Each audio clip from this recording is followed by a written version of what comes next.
ശ്രീമാൻ Adoor Prakash UDF convener അദ്ദേഹത്തിന്റെ ഒരു പ്രസ്താവന കേട്ടിരുന്നു. അതിജീവിതയുടെ കേസിന് സർക്കാർ അപ്പീൽ പോകുന്നത് സർക്കാരിന് വേറെ പണിയില്ലാത്തത് കൊണ്ടാണ് എന്ന്. സാറേ, ഇത് തന്നെയാണ് സാറേ സർക്കാർ ചെയ്യേണ്ടത്. ഒരു അതിജീവിതയ്ക്കൊപ്പം പോവുക എന്നുള്ളത് ഒരു സർക്കാരിന്റെ കടമയാണ്. സർക്കാർ അങ്ങനെ തന്നെയാണ് പ്രവർത്തിക്കേണ്ടത്. അതുകൊണ്ട് താങ്കളുടെ ഈ പ്രസ്താവനയിൽ കൂടി താങ്കൾ ഒരു കാര്യം വ്യക്തമാക്കുകയാണ്. അതായത്, ഞങ്ങളുടെ പാർട്ടി ഭരണത്തിൽ വന്നാൽ ഞങ്ങൾ ഒരിക്കലും അതിജീവിതമാരോടൊപ്പം നിൽക്കില്ല, ഞങ്ങൾ വേട്ടക്കാരോടൊപ്പം മാത്രമേ നിൽക്കുള്ളൂ എന്ന് താങ്കൾ ഉറപ്പിച്ചു പറയുകയാണ്. താങ്കൾ ഒരു കാര്യം മറന്നുപോകുന്നു. താങ്കളുടെ പാർട്ടിയിൽ ഉണ്ടായിരുന്ന അന്തരിച്ച PT തോമസ് അദ്ദേഹം കൊടുത്ത ഒരു ധൈര്യത്തിലാണ് ആ അർദ്ധരാത്രി ഈ ദാരുണമായ സംഭവത്തിന് ശേഷം അവൾ പകച്ചു നിന്നപ്പോ ഞാനുണ്ട് നിന്റെ കൂടെ എന്ന് പറഞ്ഞുകൊണ്ട് അവളെ കൊണ്ട് കേസ് കൊടുപ്പിച്ചത്. ആ പാർട്ടിയിൽ ഉള്ള അതേ താങ്കൾ, അതും വെറുമൊരു അംഗമല്ല, താങ്കൾ ഒരു കൺവീനറാണ്, UDFന്റെ കൺവീനറാണ്. ആ കൺവീനറായ താങ്കൾ പറയുന്നു സർക്കാരിന് വേറെ പണിയില്ല, അതുകൊണ്ടാണ് അപ്പീൽ പോകുന്നത് എന്ന്. മാത്രമല്ല, താങ്കൾ മറ്റൊരു കാര്യം കൂടി താങ്കളുടെ വീഡിയോയിൽ പറയുന്നുണ്ട്. താങ്കളുടെ ഏറ്റവും അടുത്ത സുഹൃത്താണ് ഈ പറയുന്ന ഗോപാലകൃഷ്ണൻ എന്ന ദിലീപ്, അല്ലെങ്കിൽ ഈ കുറ്റാരോപിതൻ. ഇന്നലെ താൽക്കാലികമായി കീഴ്ക്കോടതിയിൽ നിന്ന് പല രീതിയിലും തന്റെ സ്വാധീനവും തന്റെ പണവും ഉപയോഗിച്ച് താൽക്കാലികമായി രക്ഷപ്പെട്ട ആ വ്യക്തി താങ്കളുടെ ഏറ്റവും അടുത്ത സുഹൃത്താണ്. മാനസികമായും അല്ലാതെയും താങ്കൾക്ക് അദ്ദേഹവുമായി വളരെ അടുപ്പമുണ്ടെന്ന് താങ്കൾ തന്നെ പറയുന്നു. താങ്കൾക്ക് അതിജീവിതയൊന്നും അറിയില്ല.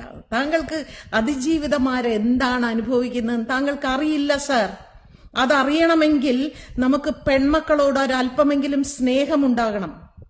പെൺമക്കളുള്ള ഒരു മാതാവും പിതാവും താങ്കളുടെ ഈ പ്രസ്താവനയെ സപ്പോർട്ട് ചെയ്യില്ല സർ. അങ്ങനെ സപ്പോർട്ട് ചെയ്യുന്നവരെല്ലാം ഈ വേട്ടക്കാരുടെ പ്രശസ്തിക്കും പണത്തിനും വേണ്ടിയുള്ളവരായിരിക്കാം. ഒരു കാര്യം വ്യക്തമാണ്, ഈ വേട്ടക്കാർ രക്ഷപ്പെടുന്നുണ്ടെങ്കിൽ അത് താങ്കളെപ്പോലുള്ളവരുടെ സ്വാധീനം മൂലമാണെന്നുള്ളത് വളരെ വ്യക്തമാണ്.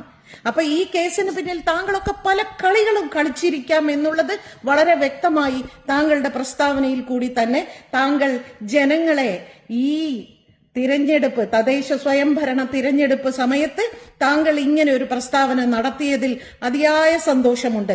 താങ്കൾ ഉൾപ്പെടുന്ന താങ്കളുടെ പാർട്ടി ഭരണത്തിൽ വന്നാൽ ഇവിടെ ഒരു അതിജീവിതമാർക്കും യാതൊരു നീതിയും കിട്ടാൻ പോകുന്നില്ല. കീഴ്ക്കോടതികളിൽ പരാജയപ്പെടുന്ന ഒരു അതിജീവിതമാർക്കും മേൽക്കോടതികളിലേക്ക് പോകാൻ, അപ്പീൽ പോകാൻ താങ്കളുടെ പാർട്ടി സഹായിക്കില്ല എന്ന് താങ്കൾ വളരെ ഓപ്പണായിട്ട് ഞങ്ങളോട് പറഞ്ഞ് മനസ്സിലാക്കി തന്നതിൽ ഒരുപാട് സന്തോഷമുണ്ട്. ഈ വോട്ട് സമയത്ത് ഞങ്ങളെ അത് ഒരുപാട് ചിന്തിക്കാൻ പ്രേരിപ്പിക്കുന്നു. താങ്കളുടെ പാർട്ടിയിൽ ഉൾപ്പെടുന്ന നിരവധി സ്ത്രീകളുണ്ട്. ഇപ്പൊ കേൾക്കുന്നുണ്ടല്ലോ കുറെ കഥകൾ താങ്കളുടെ പാർട്ടിയിലുള്ള ചില പുരുഷന്മാരെ കുറിച്ച്. അവിടെയുള്ള ചില സ്ത്രീകളുണ്ടല്ലോ, അതായത് ഞങ്ങളൊക്കെ ശക്തരായ സ്ത്രീകൾ എന്ന് വിശ്വസിക്കുന്ന ഉമാ തോമസ്, KK രമ, ഷാനിമോൾ ഉസ്മാൻ, ഇങ്ങനെയുള്ള പല സ്ത്രീകളുണ്ട്. അവരെല്ലാവരും അറിഞ്ഞിരിക്കണം, നിങ്ങളെല്ലാവരും അറിഞ്ഞിരിക്കണം നിങ്ങളുടെ പാർട്ടിയിലെ കൺവീനറുടെ ഈ അഭിപ്രായം. നാളെ നിങ്ങൾക്കൊരു പ്രശ്നം വന്നാലും ഇവരാരും നിങ്ങളോടൊപ്പം നിൽക്കാൻ പോകുന്നില്ല എന്നുള്ളത് വളരെ പരമാർത്ഥമായ സത്യമാണെന്ന് ഞാൻ പറയുന്നതല്ല, അദ്ദേഹം തന്നെ പറയുന്നതാണ്. വളരെയധികം സന്തോഷം സാർ. വോട്ട് ചെയ്യുന്ന ഓരോരുത്തരും ശ്രദ്ധിക്കുക, ഇതൊക്കെയാണ് ഇവരുടെ മനസ്സിലിരിപ്പ് എന്ന് മാത്രം മനസ്സിലാക്കിയാൽ നല്ലത്.